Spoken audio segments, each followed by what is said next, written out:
Welcome back to the Media Box on the 28th session of the Council of Local and Regional Authorities. My name is Keely Sullivan, and I'm here today with Mr. Florencio CHICOTE. Mr. CHICOTE, welcome. Thank you very much, Keely. And just to start out, a little bit of context.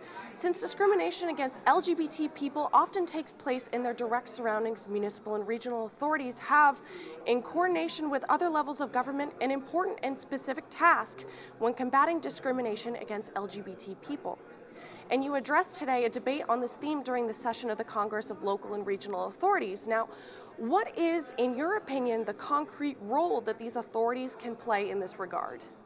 The authorities of the local authorities and the regions, they have a very, very important and crucial role. They have the direct contacts, for example, to the NGOs, to the initiatives.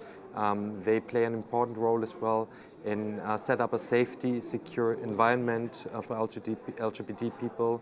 And if sometimes they also have some legislative power. So, for example, Berlin, they set up an office or LGBTI unit within the public administration 26 years ago. So that was the start of really doing active LGBTI policy within the city and facing problems such as discrimination, violence against LGBT, discrimination at schools and bullying,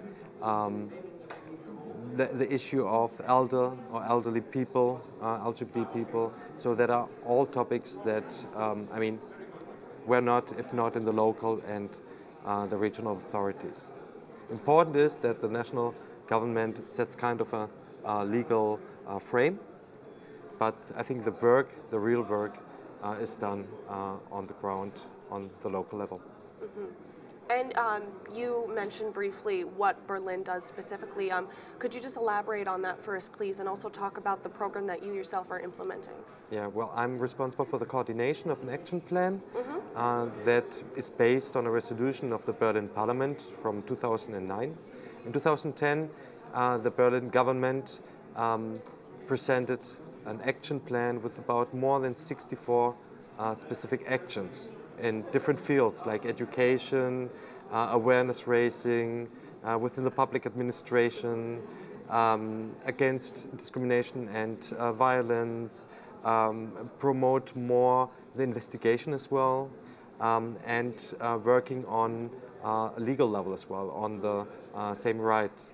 So since then, I'm coordinating all these measures. There are a lot of work, a lot of measures, and with the support and the participation especially of the NGOs. The NGOs develop those measures together with the public administration. I think that is a very, very important aspect within this action of a local or regional authority. Today we're working on the further development of this action plan. So as an example, in the education or at schools, every Berlin school has now a contact person, such as a teacher that is responsible on LGBTI issues and diversity. Yeah. Or we do have guidelines on elderly policies that integrated the aspects of respecting and non-discrimination of elderly gay and lesbian people. Another example is as well, we focus a lot as well on sports, for example, where, homophobia is a big issue as well. But within this further development, I think there are 3 points that I want to emphasize. One point is the history, LGBTI history within the local city. It's not well known, but there's a lot, and it's part of the identity of that city. So the thing is to investigate, to bring up personalities that fought for human rights, that fought for LGBTI rights in the 20s, 30s, 40s, especially when in Germany the time was quite difficult to do that. Yeah. Another aspect is the self-determination of transgender and intersex people. Yeah. We are funding 2 intersex projects, and we are working on a legislative level on creating a framework for a good, self-determined act for transgender people.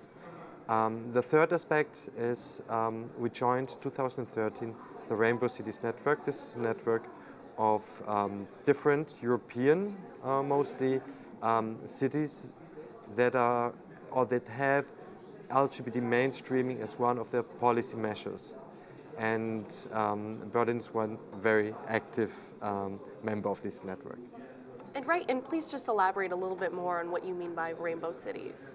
The rainbow cities, for example, there is, beside Berlin, Amsterdam, there's Vienna, there's Bergen, there's Ljubljana, there's Madrid, other cities in Germany like Hamburg, Zurich, and Munich, yeah, and much more cities. Geneva going to be the next meeting where we're going to meet. We're going to meet on a working level. So it's public administration meeting, and one of the main focuses is on exchanging experiences. Yeah, I think we don't have to invent new things if others already have experiences in certain fields, like in combating discrimination or violence. Yeah, so we want to learn from each other, but we also want to give a message. And the message is that here's an alliance of cities, and we're looking for the human rights of LGBT people. And we will try as well to coordinate some actions on the 17th of March, the International Day Against Homophobia and Transphobia. So we're starting our work. There's a lot of work to do, and I'm looking forward for it. All right, well, thank you so much. We Thank you. appreciate your time. Thank you very much.